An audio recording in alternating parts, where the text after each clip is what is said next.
square. Please you from opening office speaking first. I'm sure. Thank you. Okay, from closing the office speaking first. Thanks. From closing off.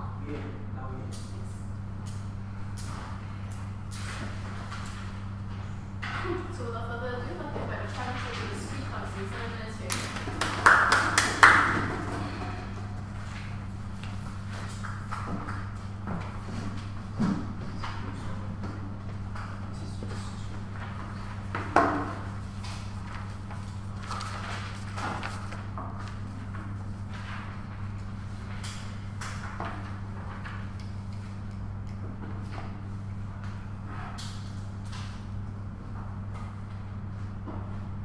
Speaker, I think it's abhorrent that we allow rich individuals with huge amount of capital to buy property and hoard the property for themselves. They wait for housing prices to increase, creating an artificial demand for property, skyrocketing prices of property, forever locking out individuals out of access to property and housing. We think something must change and governments must have full control over property and housing. Two things in our model. The first is that we'll take away property that is unoccupied. We'll use data to determine things like surveys, things like checking your bills, electric bills. But secondly, we'll take those houses and we sell it back for a lower market value. Or secondly, we use it for public housing, which means there's rent control, and we think that creates better access for individuals. So first argument, why there is a unique characterization of poverty that gives governments the right to control it. First level, property and how we determine property, ownership of property and land has always been arbitrary. It's things like asymmetry of power. Individuals that are far richer and have far more capital are capable of, are more able of owning certain properties because they have that kind of power. It's things like capacity, the amount of wealth that you have, the amount of political capital that you have to access certain things. Or it's things like birth lottery. The fact that where you are born or sometimes what family you were born into determines also what kind of property you own, because sometimes you inherit property, sometimes you are born into a rich family that is able to afford some property. So the way that we determine ownership has always been arbitrary. We think that everyone deserves the right to property and must get the benefits of the land and the infrastructure. What are the unique characterizations of property? Because people already don't have access to this because sometimes,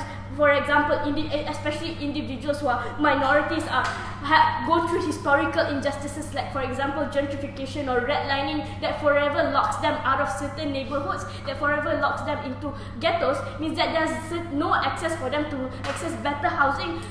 But secondly, the fact that a lot of rich individuals hoard property, they buy property and create an artificial demand and increase the property prices, makes it harder for other individuals to access it because they can never afford it. So it's things like the fact that there's scarcity in land and property which empowers the rich more. Because you create less supply, that means there's more demand for the property, more demand for land, makes the prices go high and individuals can never afford it. So what does this mean then? Two things that's what scarcity creates. The first, so this also explains why state has a right to intervene, right? Because the first, scarcity impacts property. The way that communities are created within the property, the ways that communities are developed, the fact that sometimes the properties that individuals hoard don't even get used, they don't get developed, that no infrastructure is built. So what this means is that this property and land goes directly into waste, because you don't use it for any form of productivity whatsoever.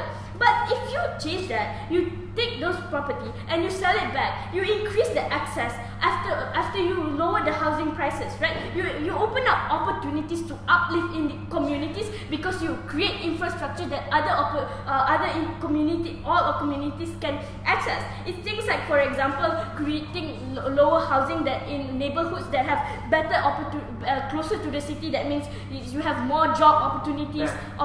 No, thank you. It's probably like access to infrastructure that is far better for individuals in certain neighborhoods. For example, you will have easier access to hospitals, easier access to better schools, means that more individuals get access to this. But secondly, for example, African American individuals being able to finally afford rent controlled housing and finally to get out of the ghettos that they are stuck in.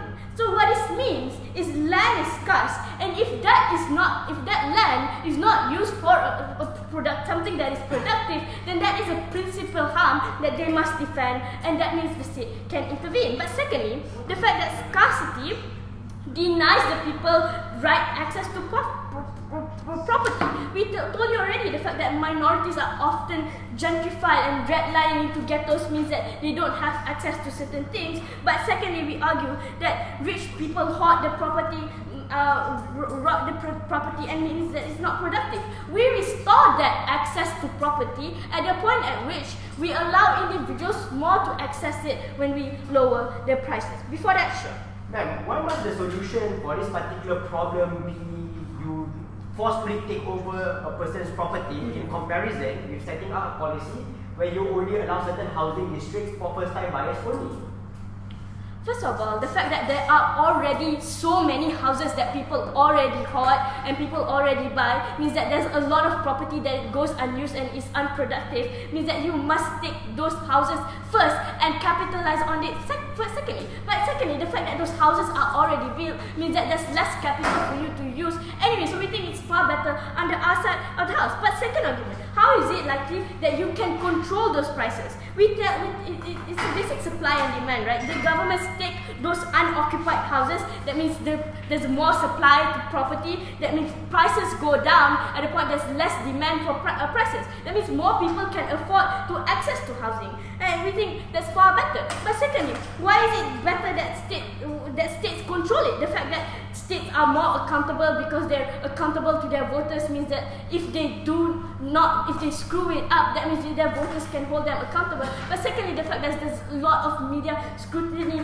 towards governments means that they're more likely to make sure that more individuals get access to the housing and ensure that the property prices do go down. We think it's likely that that you can control the prices and you can hold governments accountable. The fact that states are beholden to what their voters want means it's more likely for you to control the prices and control the property prices. We think under their side of the house, they allow many individuals to hoard houses, and this allows other individuals to access housing. Proud to propose.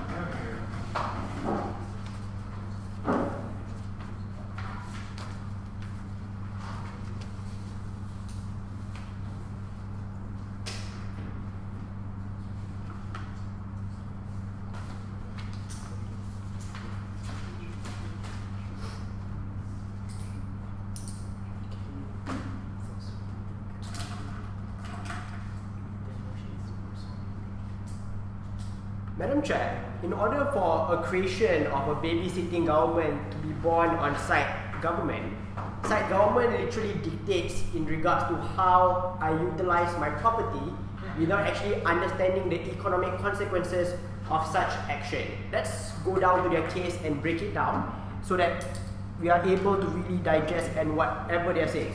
So the main contention coming from side government early on in regards to their principal justification was premised that the reason why government is justified in controlling how you regulate your property is because of unavoidable circumstances, for example, birth lottery, or for example, because you are born rich, and so on.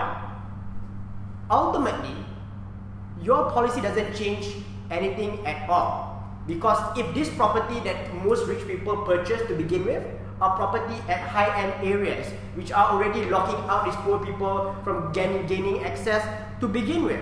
But even if these rich people decided to hoard off properties from lower budget projects and so on, we think that policies akin to first-time buyers is a much more appropriate action in contrast to taking away property from people unjustly, and we think that is extremely harmful. But the next contention coming from side government was on the idea that, well, scarcity impacts property prices goes up. Most of these people buy with the intention of a few things. Either number one, I want to sell it off later on in the future, or number two, I want to rent off my property so that I'm able to gain some short-term minimal gain and so on. The reason why we think that people would not try to hoard it and sell it off at a later price when it's extremely expensive is for a few reasons. Number one, housing loan is becoming extremely difficult for people to get access post-housing bubble crisis in America, which means less and less people are willing to invest in property investment to begin with, which means the likelihood of your circumstances to occur, it is highly unlikely for them to sell it off after 5 or 6 years when property price goes up, because people are ultimately kept out. And that was even mentioned in your speech when you say that some people are unable to purchase property to begin with. So how is that a good investment strategy within your own spectrum itself? Sit down. But let's move on to the next to the argumentation in regards to principle of ownership. We think that what side opposition belief is in an economic system that allows principle of ownership, a few things needs to be established. 3 things to be exact. Number one, unreserved utilization of goods as long as it doesn't bring tangible, unavoidable harm. As I mentioned early on, if your intended end outcome or end goal at the end of the day is property ownership, then you can have housing projects for first-time buyers, or you can have public housing where you rent out for those lowest common denominators who are unable to purchase house to begin with. The City of London was perfectly fine in doing such a project in order to still maintain people's ability to own property to begin with. Number two, we think that people sometimes purchase property or purchase goods because they want to keep it as an inheritance goal at the end of the day, and we think that you should allow the owner to decide later on what is the utility of that particular good. But third of all, some people want to purchase goods or property to use as an investment. We think this is extremely evil of you to prevent such ownership for investment purposes when you allow some other goods under status quo to be utilized as methods of investment and so on. So as long as we are able to prove on our side there's some other policies that's able to remedy or mitigate the harms that you're talking about, we're perfectly fine to continue on our particular side. Sit down. But next, why government takeover is extremely evil. As I mentioned early on, you prevent utility of ownership. You prevent and claim the freedom of that particular owner to decide what you want to do. But second of all, if that is the ultimate goal, to prevent hoarding of property and so on,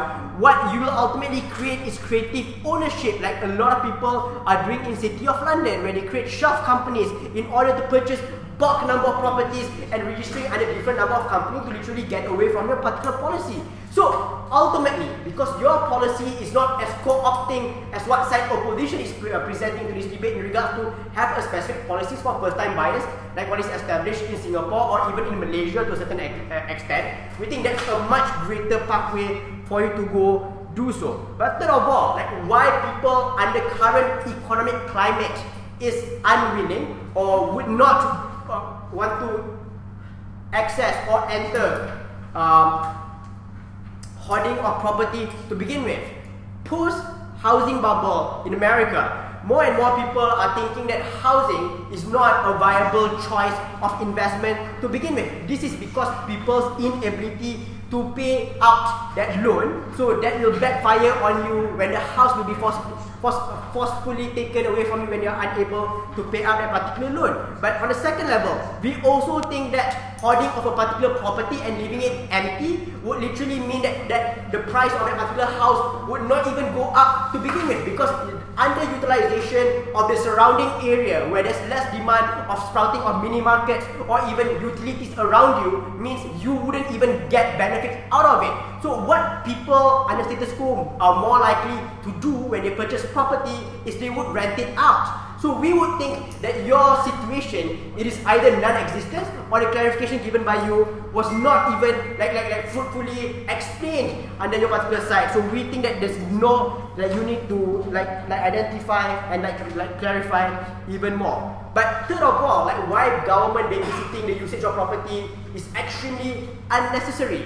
We would say a few things. This is literally government transferring the blame of bad town planning upon the owners who decided to purchase this particular property either for investment purposes or who wants to either use this for a later time. For example, I might want to use this as my retirement home, hence why I'm not using it right now. So you're taking away that decision made by certain individuals who want to keep this property later for future usage.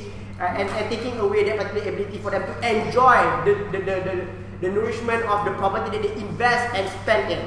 So the conclusion of this argument here is, in a world that you allow ownership of property, you should allow a particular person to decide what form of utility that particular person wants to venture at the end of the day, especially when there are alternative or better trade-off in regard to catering to the minor specific problems that you are addressing in today's debate. For all those reasons, I beg to oppose.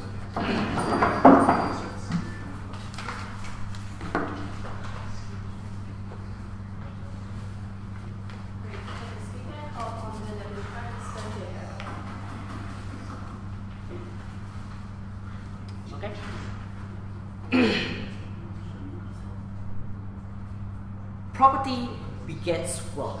The fact that individuals in status quo are actively benefiting from the denial of others when it comes to accessing property is important not only for humans' dignity but also opportunities that lies from you being able to live in a safe neighborhood, you being able to live in an area close to job opportunities, living in an area whereby you're more likely going to be taken care of politically, especially if you're a minority at the end.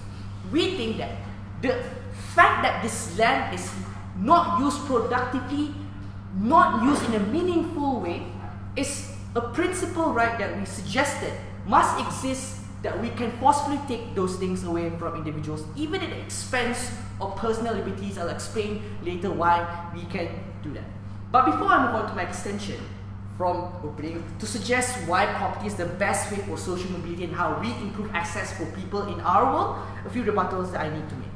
Firstly, they question us that why other alternatives are bad, why other alternatives are not explored in opening government. Recognize a few things. One, that the financial cost of opting into other alternatives is far higher. The fact that they consider that land is already scarce, especially in cities whereby you need more housing for poor people to be able to access more opportunities. We think that generally as a result, we think that it's very likely that governments are unwilling to go through that project of helping the poor in those areas as a result of them having to incur massive financial costs that is not easy to explain to voters at the end of the day. But secondly, we think that generally it's easier for you to do this in outside the house, because generally the ability for you to forcefully take property and rent control those properties generally means that the financial cost that we incur less makes it easier for politicians to justify to voters that because you didn't use this land productively, we can take this land from you because other people will use it better and they will directly benefit from it. But the second thing they say, oh, you deny the ability for people to use this property the way they want. We are not denying them having property, we are denying them the ability to not make use of this property. We suggest that the reason why that's likely going to happen at the other side of the house, because we told you that the rich directly benefit from scarcity. They also explain to you, they principally agreed themselves, the fact that people use this tool as an investment because generally prices go up because of scarcity. The fact that there are some people out there that do have this land, that don't want to use this land for productive means, that to help other people, the fact that they are able to directly benefit from scarcity means that it's very likely that we can deny them the utility, because at least we can objectively say from states that this is a bad decision. We would want to change how home buyers use their property. We would want to ensure that more people have access to property. We think that we can do it. I will explain it later. But thirdly is that, but in their world, that somehow things would be better because individuals are still incentivized to use land productively. We do not impact those people. We only impact people who do not use land productively. So we think that the harm is not as important as they suggested in this debate. But before I move on, yes. For example, if I purchase a summer home in a Greek island and there's no reason for scarcity to exist, will your policy still stand? I think we can evaluate it as governments in a case-by-case basis. How important are those homes towards local communities? How impactful if local communities are able to have access to those properties? We think that, yeah, if we want to be principally consistent, rich people shouldn't have houses in Greek islands that other people can't use at the end of the day, but I'll explain further why that principally is justified.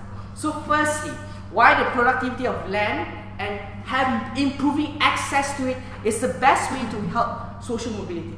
Recognize that what is unique in our world are three things. One, the ability for the creation of new housing areas and development. This happens because as more people live concentrated in specific areas that are going to happen in ours, because that is likely going to happen in our because we improve access to housing. We think that industries are less likely going to be centralized in cities because they would like to think to themselves they are going to use the opportunity to tap into these new neighborhoods to create new factories, tap into these new neighborhoods to create more companies, tap into these neighborhoods for them to be able to directly benefit from it. We think as a result of this, generally when we geographically disperse the location of individuals who can be productive towards companies, that means that companies have more incentive to diversify their investments, companies have more incentive to diversify where they are located in states, and therefore generally more people can have access to economic opportunity as a result of this.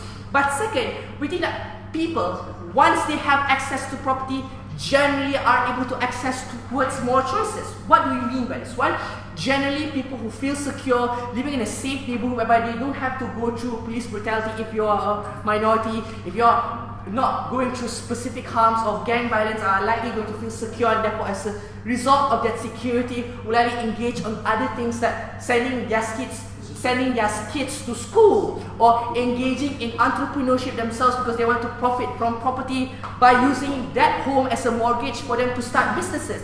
We think that the ability for people to access choices is better in our world. But the third thing is the fact that ability for individuals who can use this land productivity I've taken you already, the fact that they are able to compound that wealth that will benefit them at the end of the day. We think that generally as a result of this, the fact that they already use this land productively, given the fact that they already improve access to other people in those communities, would suggest that the ability for them to directly benefit of it is justified because the fact that they are able to, for example, sell that home and move to another home because they're able to get more money because of the increase of land prices. The fact that people are able, communities are able to sacrifice their homes for other ventures that are important to them. So for example, if a family decides that sending their kids to university is more important than staying in a home, they can sell off that home for them to be able to make those choices. We think that the ability for people to directly benefit from that wealth is extremely important. The caveat is they must use that land productively. What's the comparative under that side of the house that they must do? One, the ability for the rich to directly benefit from scarcity. At least in our, the comparison would be we change the behavior and the incentive structures of how the rich is likely going to buy houses in their home. The rich in our are likely going to rent those houses out. The rich in our are likely going to use that house for means of production and to create businesses out of those properties. We think that generally more people are able to get access as a result of it. So we tell you that given the fact that land is scarce, given the fact that the rich directly benefit from that scarcity and people are harmed because of it, we can possibly take it. That's why I'm so proud to propose.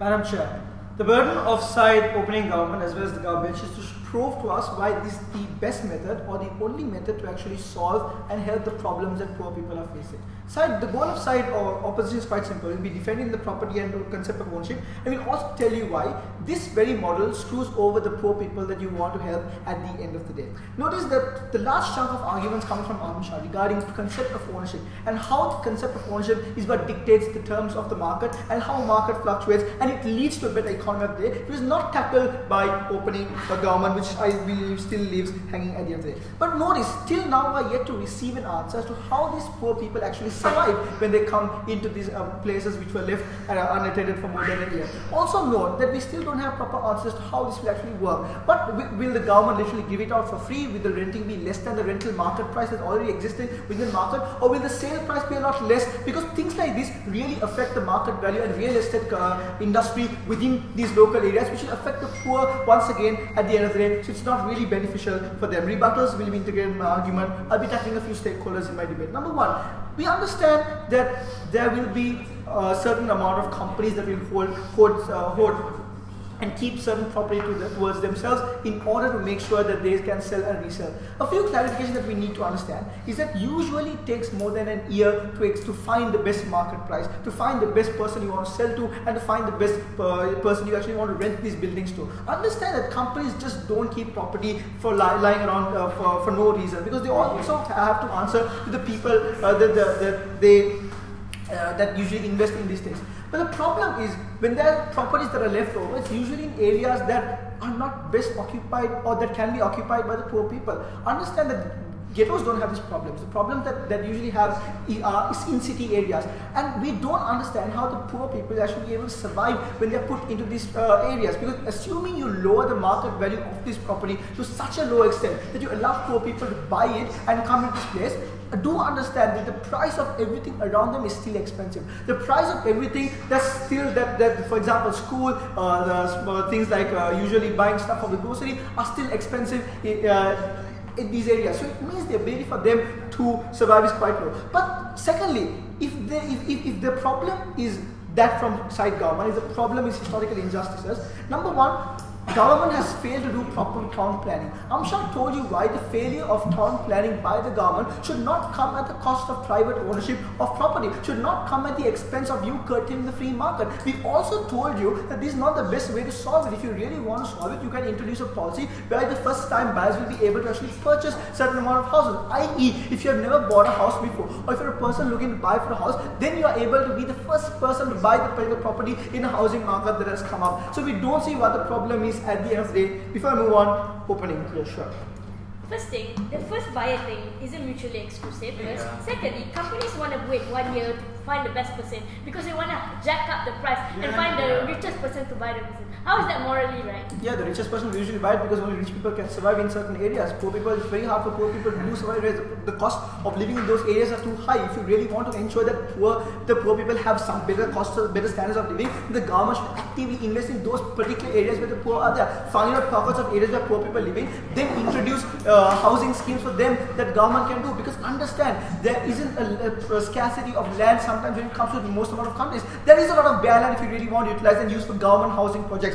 Do note that the reason government does not just barge in and construct houses in these areas is because of way economics work. They usually give it out for tenders or sell lands on tender basis and make sure that private companies actually build houses on those areas, and that's how they sell it. Because that's the only way the market can survive at the end of the day. The moment you forcefully do this, that's when you really screw up how the market, the housing market works. Meaning to say that even though the prices of the house goes down in a large scale, it's very difficult for the cost of things around you to goes down. Which means at the end of the day, people who in these areas will actually try to move off to other areas where they can actually survive without having to lose out on this particular market. But finally, we told you that there are certain stakeholders that matter in this debate. With the people who buy houses as a certain form of investment, the people who buy house as a certain form of maybe they're just working in certain areas, so they have a before more, yes.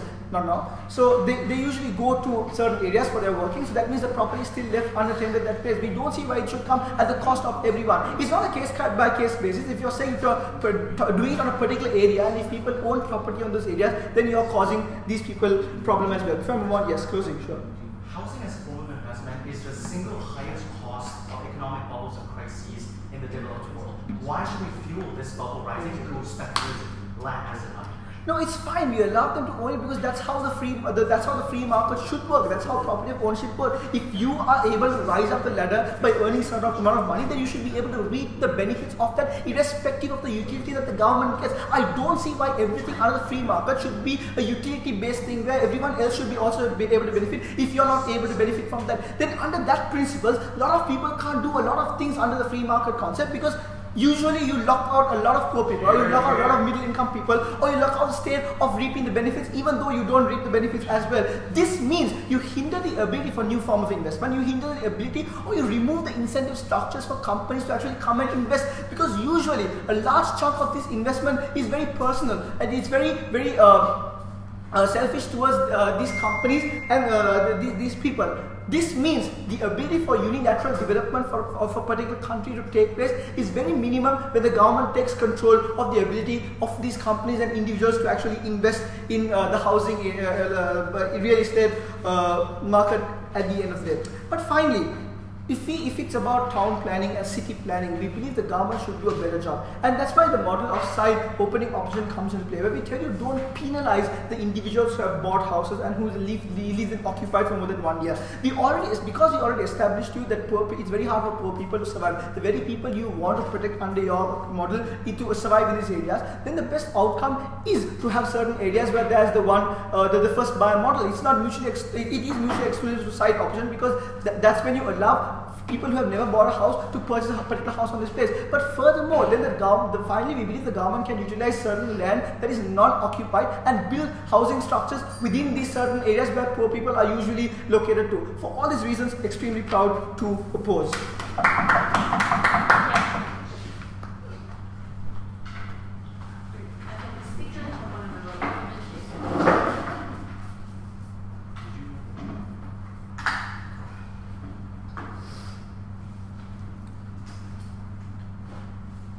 OG focus on the benefits to individual homeless people, but we'll try to be a bit more ambitious and talk to you about the benefits to the whole macroeconomic stability of not just the country, but the whole Western economic financial system. Not a bit far-fetched, I hope.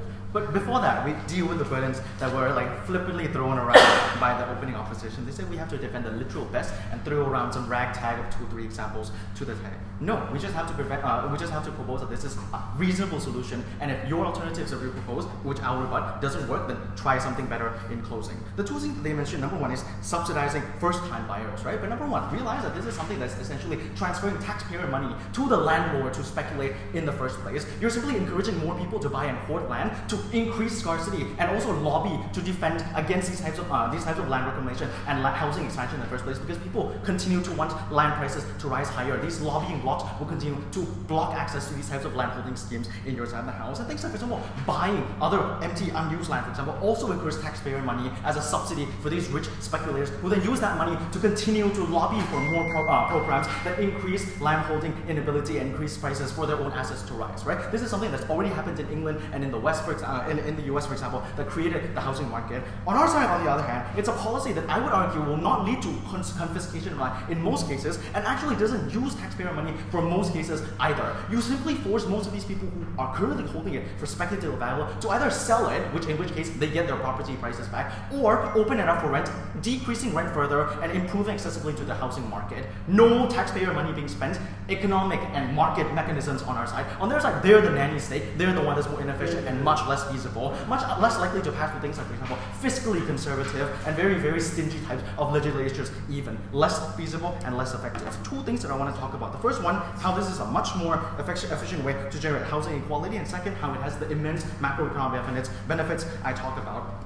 Okay, the first level of the idea of the rights while balancing is, let's talk about exactly the rights that they say the rich are being stripped away, or landholders are being stripped away, even those who invest as like retirement, things like that, right? Number one is they say the right to choose investment, but recognize that this is not a right at all, because you literally have infinite choices on what entire retirement pensions, retirement funds you choose to invest on. Why invest on real asset? Why don't you just simply go invest in things like, for example, index stock funds, things like, for example, literally like a startup, for example, if you want to be inventive, or literally buy a bond in some sort of developing emerging market economy that has the same type of bond. There's no urgency here, and there's literally no need. If some people have sentimental value, then literally rent it out to someone else, and then there will be no confiscation on their side of the house, right? There's three possible alternative solutions. Number one, owners will simply rent out once these types of policies happen, so the homeless benefit because rent goes down. Number two, they sell, in which case I'll talk to you about how housing prices fell and housing economic situation and bubbles become less likely. Also, you stimulate the economy, you increase spending,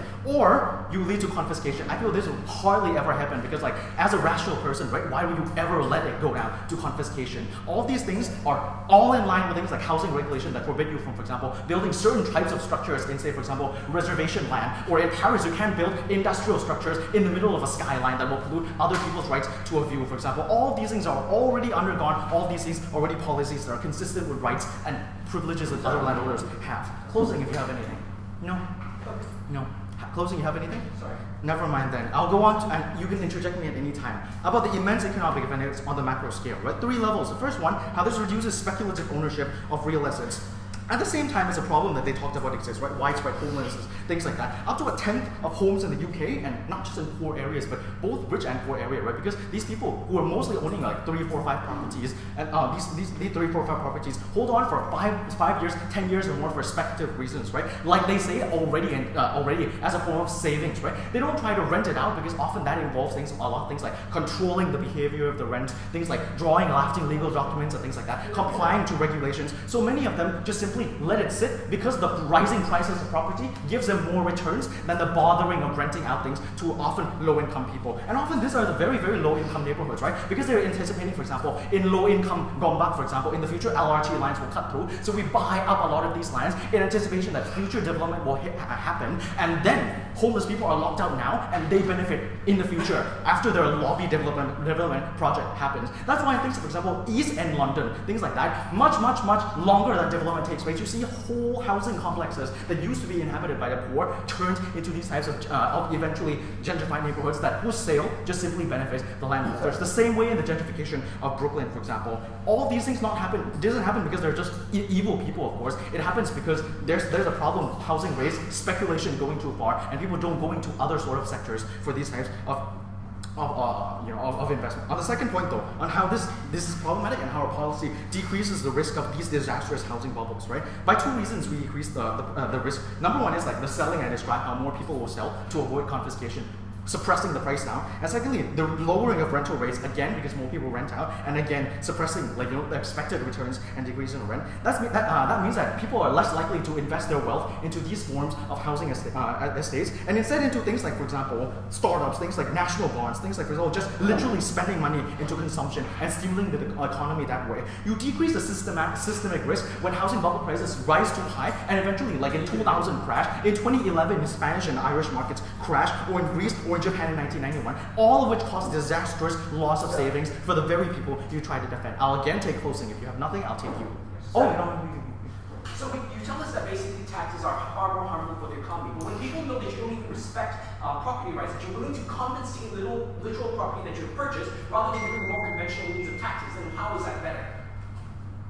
Number one, the taxes you talk about are unlikely to have the same macroeconomic effects that I discussed about decreasing the risk of systemic bubbles and decreasing the house prices in the whole wider area and increasing investment. But if you want to talk about that, sure. On the second level also, if you're agreeing to taxation, how is that principally different also? Because for many people, they can't afford the taxation, they're forced to sell it anyways. The outcomes are often very similar. In the end of the day, on our side of the house, we do 3 things that extend upon the benefits of opening government. The first one is that we provided you how most of these confiscation claims that they talk about, all these stripping and stealing of rights do not take place because landowners are rational and probably sell or lease out land long before these things happen. On the second point, we talk about how the systemic risk that is associated with housing bubbles and the very investment in housing that for retirement decreases on our side of the house, saving things like, for example, homemakers, things like, for example, pensioners from losing all of their life's work when these types of crises happen from speculation. And thirdly, we talk about how we channel all these types of assets, trillions of dollars locked into land, unused currently in the economy, into other parts that are more productive sectors, things like bonds to rebuild the nation, and things like startups that help innovation move forward. For all of those reasons, I don't think we simply provide a viable solution. We do believe that we provided the best solution for the crisis we have today.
Side opposition is a side that never really provided any alternative to providing housing for the poor, right? Additionally, they never really told us how these ownership rights are that more important for the state as compared to all of these people who are homeless in status quo.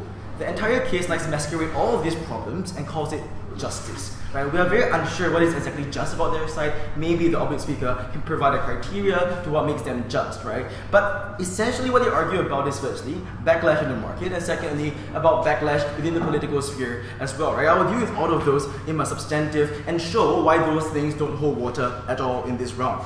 Firstly, I'm going to talk about on which side does housing become more accessible and does it necessarily benefit the economy. And secondly, in whether or not the gov policy is just and how we are more sustainably much better. Why? Because exclusively from CG, we depoliticize housing as well. And I'll explain the mechanisms to that later on, right? Okay, so on the first issue, we got a relatively straightforward demand and supply mechanism from OG on how the policy is used for the homeless, and then OO and CO deadlocked on this by arguing about how the speculation of falling prices would jack up bank loans and drive demand back up, and houses would become extremely expensive. How my member resolved this deadlock was in a few ways, right? In which CO never really substantially engaged with. First of all, that OO is just untrue.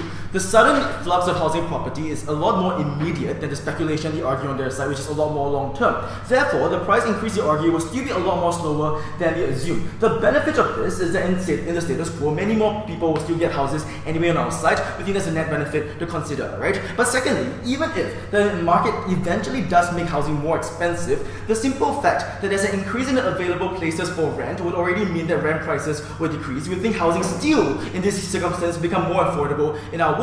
And this takes down the entire argument about expensive houses because the poor can at least still afford cheaper rent, right? And this gets CO out of debate effectively, right? And we think this is also very likely, right? Why? Because since we enact this policy, we are now able to adjust incentive calculus of these homeowners, right? Whereby instead of hoarding to artificially drive out property, they will now rent out. And we think this is a win-win situation for them as well because they get to retain the property while still earning rent at the same time, right? We don't see how is it not in the incentive to actually want to do what our policy does for them. And even if opposition wants to dispute on that, they had to tell us why they are merely choosing to prioritize wealthy property owners hoarding the homes in a fair, why they necessarily calling that a fairer outcome than us having homeless literally available for the most vulnerable people, right? Because the characterization of how the rich owners artificially drive up property prices through speculation has consistently remained unengaged across our bench, right? Suggesting indeed that they want to lock out the poor. But CG also exclusively extended from this, right? Firstly,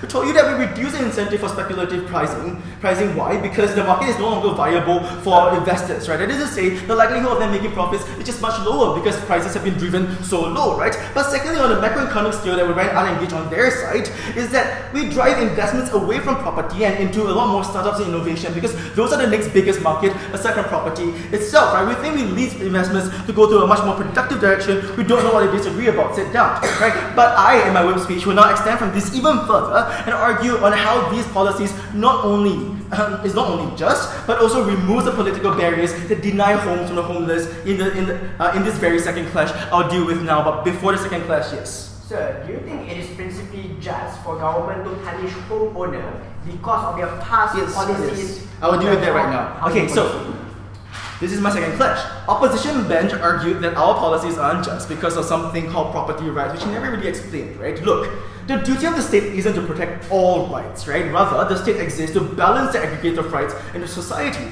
Given so, the vulnerable homeless needs to be given more priority because housing is a much more fundamental and necessary right than ownership, right? And we think it is simply for this reason that it is much more necessary for the state to actually fulfill one duty over the other, right? Because it means survival, it means huge welfare costs, it means greater costs for the rich presumably as well, for these homeowners who have to pay more taxation as well, right? And we don't see justice in their world insofar as they don't deal with this trade-off that we have been currently pushing throughout the entire bench, right? But then CEO say, our policy causes backlash and that is somehow bad because the rich are more important than the homeless, and I will deal with this more substantially, right? We think this is an exclusive responsive material from our speeches in CO because, sure, conservative and the rich can backlash against this by can backlash against all this phenomenon, right? But we think this backlash is likely to be futile at the point in which our policy is enacted. Why? Because at the point in which a market is structured around this sudden flux in the increase of property, at the point in which the price equilibrium has already changed drastically, even if backlash happens, they're unlikely to change anything really very much, right? Because the supply and demand already has changed and it's already a new equivalent. But even if, right, they talk about these conservatives not really wanting this policy and acting against it, right? We think it's unlikely. Why? Because at the point in which we change housing from something that requires huge amounts of tax money to buy land and build property to provide homes for the homeless to something that is now a part of the market and therefore requiring less tax money and less welfare money, we think they are less likely to resist against it anyway, right? Why? Because it means decrease in taxation, right? It means a decrease in the amount of welfare you need within the state level, right? Ultimately, we think even the Republicans and Conservatives are likely to agree with this as well, right? We think that we create a much more lasting and sustainable solution to the housing problem because we decrease political resistance exclusively on our side, right? That is to say, our policy is less dependent now to provide on welfare to provide houses for the poor and more about market prices simply driving costs low enough for people to afford those kind of things, and even if they can't afford, they can still afford rent, right? At the end of the day, right? We think it is still a win for conservative governments on our side as well, right? We thought ultimately then, because we reduce the amount of barriers that exist for welfare policies to be pushed through for the homeless, and we reduce the amount of cost for the homeless to find homes, we already want this debate on a practical level. But on the principle level, we're the side that proves that the state better fulfills its duty, right? By allowing the politicians to be less resistant against the homeless, but additionally, more likely for more economic benefits to happen, right? At the point in which investments are no longer about speculations, but about actual driving forces of innovative startups and other things like that, right? We will no longer allow the rich to hoard towers after towers while people are living in the streets around them, right? We think it is hideous, we think it is obscene, and as long as we never saw a counterfactual from some opposition on how that can be solved on their side, we think we already won this debate from the very beginning.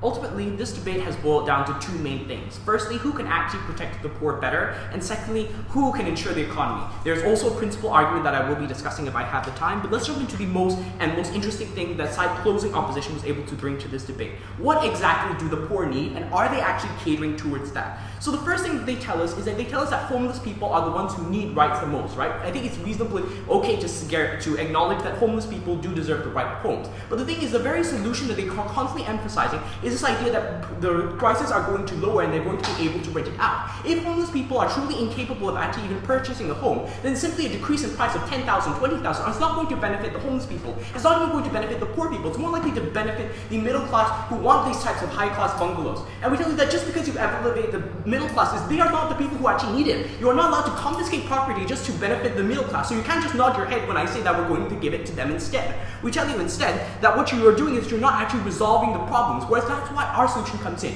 You say we're not willing to make a trade-off for welfare. We say we are willing to make that trade-off. We are willing to perhaps somewhat mitigate the economic benefits if we are able to actually tackle the problems that need to happen. If we can actually create homes for the homeless people, or we can allow them to be we can provide them free homes in general, or we'll be able to provide actual insurance that protect these individuals, because that is the most direct way to do it, and we don't actually have to steal from somebody. There's a difference between taxation and seizure of property. Why? Because seizure of property is something that's far more visceral to rich people, right? It's something that you already have purchased. It's already something that you have a literal contract that says you actually own this property. Whereas the more conventional means of taxing wealth is something that is more natural, that is less painful for these individuals. I'll be explaining the ramifications of these later, which my members already talked about.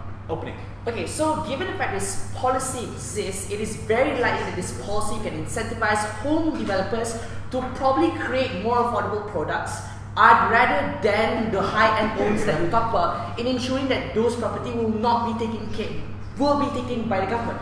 Are those incentive structures still exist in your role?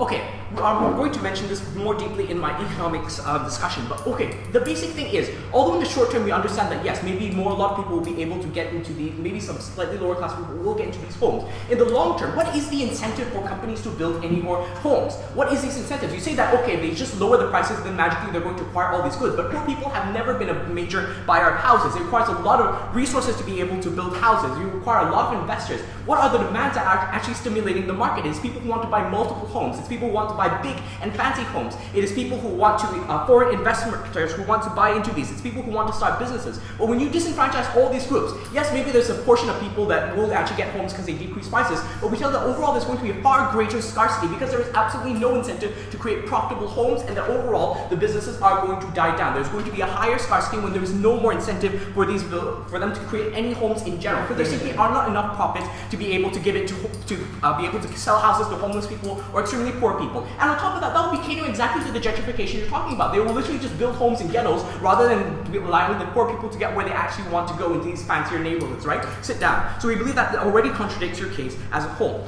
Thirdly, we tell you that they completely ignore our explanation of how there's actually going to be discrimination against poor people, right? They say backlash does not exist for some reason. We tell you it is more likely to exist. The first thing that we talk about is already the microaggressions that you're likely to face as you're walking down the street, right? If you're in a richer neighborhood, which is taking the best case scenario already, if you're already in that case, you're constantly going to feel a sense of distance. You're going to feel hated by your neighbors. And although maybe you get some better facilities, the private schools there are obviously more expensive. There's still a lot more difficulties in that place, which they completely ignore. Sit down. They also say that there's no political backlash. But although we acknowledge that yes, there is going to be backlash in welfare, we would rather use the political will as guaranteed by Optia to be able to push for welfare rather than use something like seizing housing markets that is going to create a far more visceral reaction.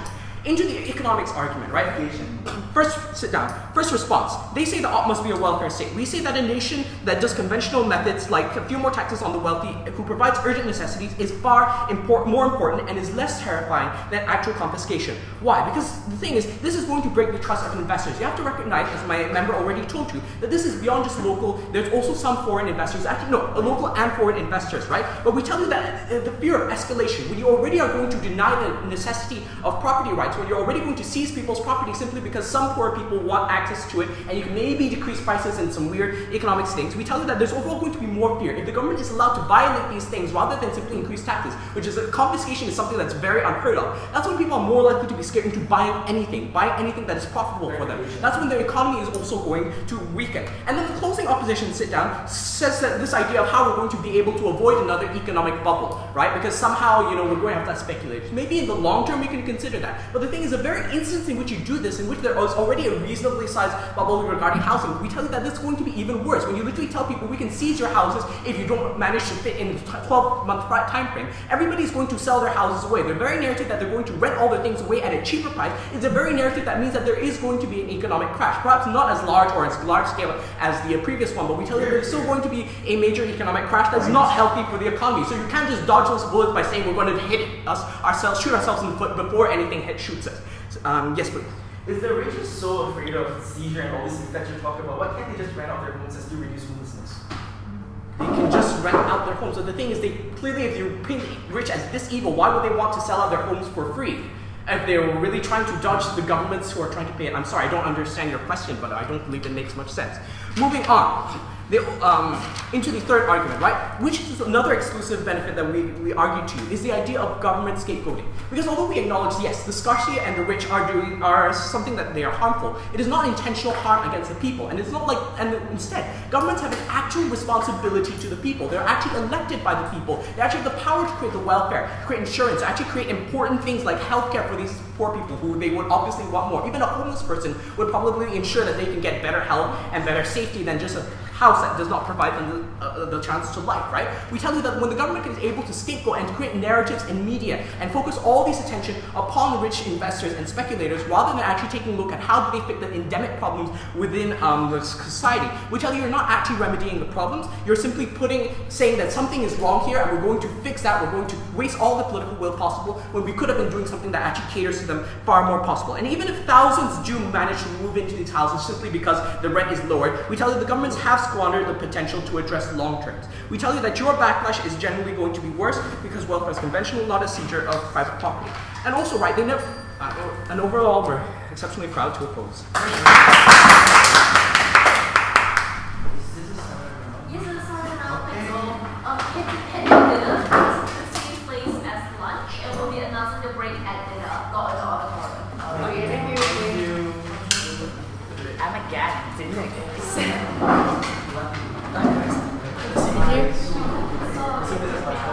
Thank you. Assalamualaikum.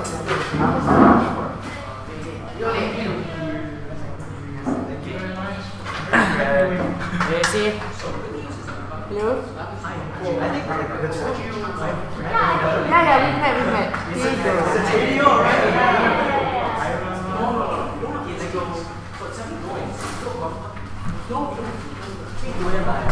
Thank you. I saw already. Good job.